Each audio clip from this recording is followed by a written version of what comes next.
11वी 12वी science, NEET, JEE, CET, NATA अशा सर्व स्पर्धा परीक्षांसाठी नंबर 1 चा पर्याय Shri Rajlakshmi royal academy of science Vita. इथे मिळतो number 1 result, number 1 teaching quality, 3D animated video lectures, live organ biology workshop, number 1 infrastructure, AC, digital classroom, library, study room, expert lectures from various fields, educational tours, exclusive workshops for personality development, Olympiad exam, foundation course, NEET, JEE, CET अशा exams मध्ये अव्वल येणाऱ्या अकॅडमीच्या विद्यार्थ्यांना मिळते लाखो रुपयांची scholarship. आपल्या पाल्याच्या उज्ज्वल भविष्यासाठी आजच प्रवेश निश्चित करा।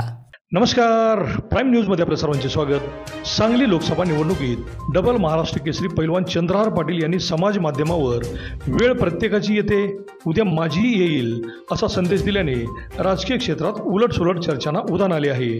त्यांचा हा इशारा काँग्रेस आणि स्थानिक नेत्यांना असल्याचे बोलले जात आहे। चंद्रहार पाटील यांना लोकसभा निवडणुकीत 60,860 मते मिळाली। महाविकास आघाडीच्या उमेदवाराला त्यांच्याच आघाडीतील नेत्यांनी विरोध केल्याने त्यांचा पराभव झाल्याने हा पराभव शिवसेनेचे उद्धव ठाकरे व संजय राऊत यांच्या खूप जिवारी लागला आहे। राज्यात उद्धव ठाकरे व संजय राऊत यांनी महाविकास आघाडीच्या मंचावरून भाजपवर अतिशय तिखट हल्ला केल्याने महायुती अक्षरशः खिळखिळी झाल्याचे दिसले।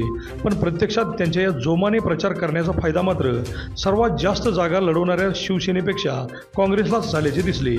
त्यामुळे हे उद्धव ठाकरे निराश झालेले दिसले। त्यातच आता सांगलीची जागा ही महाविकास आघाडीची असताना विश्वजित कदम यांनी महाविकास आघाडीच्या मंचावरून भाषण करण्याचे नाटकच केल्याचे दिसले आणि आतून प्रचार मात्र विशाल पाटील यांचा केल्याने संजय राऊत यांनी काँग्रेसला इशारा दिला आहे। राज्यात शिवसेनेच्या जोरदार प्रचारामुळे काँग्रेसला त्यांच्या अनेक जागावर विजय मिळवता आला। असे असताना सांगलीत मात्र चंद्रहार पाटील यांचा पराभव काँग्रेसने केल्याचे सिद्ध झाल्याने शिवसेना खवळून उठली आहे।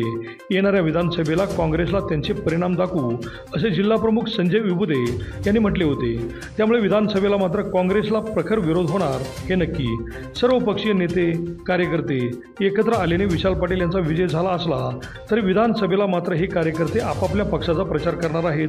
डबल महाराष्ट्र केसरी पैलवान चंद्रहार पाटील हा स्वच्छ चेहरा व सामाजिक कामामुळे संपर्कात असणारा चेहरा असतानाही अचानक विश्वजित कदम यांनी विशाल पाटील यांच्या बाजूने पारडे फिरवल्याने त्याला तितकेच सहज प्रत्युत्तर देताना चंद्रहार पाटील यांनीही वेळ प्रत्येकाची येते, उद्या माझी येईल असे म्हटल्याने जिल्ह्यातील राजकीय संघर्ष वेगळ्या वळणावर जाणार एवढे मात्र नक्की।